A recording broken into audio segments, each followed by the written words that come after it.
MLA కోట MLC ఎన్నికల schedule విడుదలైన నేపథ్యంలో టీడీపీలో ఆశావహులు నేతల్లో సందడి మొదలైంది.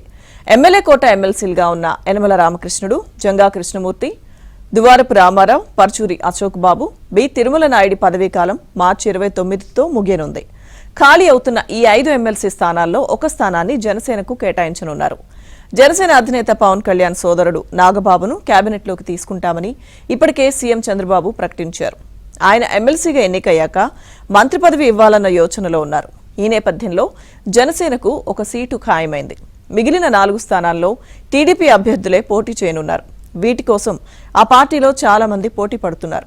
అభ్యర్థుల ఎంపికలో ప్రాంతాలు, కులాల సమీకరణలను పరిగణలోకి తీసుకోవడంతో పాటు పొత్తులో భాగంగా సీట్లు త్యాగం చేసిన వారికి, వైసీపీ నుంచి వచ్చిన వారికి చంద్రబాబు ప్రాధాన్యమిచ్చే అవకాశం ఉంది.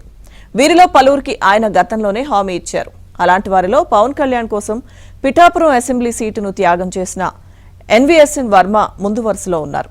అయితే ఆయనకు ఎమ్మెల్సీ ఇస్తే ఆ నియోజకవర్గంలో మరో అధికార కేంద్రం ఏర్పడుతుందని జన సైనికులు భావిస్తున్నారు. జనసేన నుంచి తీవ్ర స్థాయిలో అభ్యంతరం వ్యక్తమైతే తప్ప వర్మకు కేటాయింపులో పెద్దగా అవరోధాలు లేవు.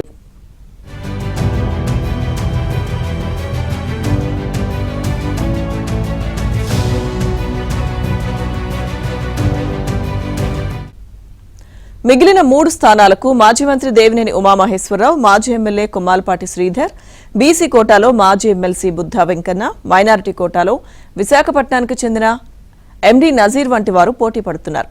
భాష్యం ప్రవీణ్ కోసం పెదకూరపాడు స్థానాన్ని కొమ్మాలపాటి, వసంతకృష్ణప్రసాద్ కోసం మైలవరం సీటును దేవినేని త్యాగం చేశారు. మున్ముందు పోటీదారుల జాబితా మరింత పెరిగే అవకాశం ఉంది. 28న బడ్జెట్ను ప్రవేశపెట్టిన తర్వాత సీఎం అభ్యర్థుల ఎంపికపై దృష్టి సారించనున్నారు.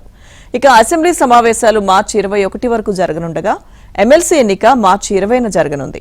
వైసీపీకి సభలో సంఖ్యాబలం లేనందున పోటీ చేసే అవకాశాలు తక్కువే. ఏకగ్రీవానికే ఎక్కువ ఛాన్స్ ఉందని కూటమి వర్గాలు చెబుతున్నాయి.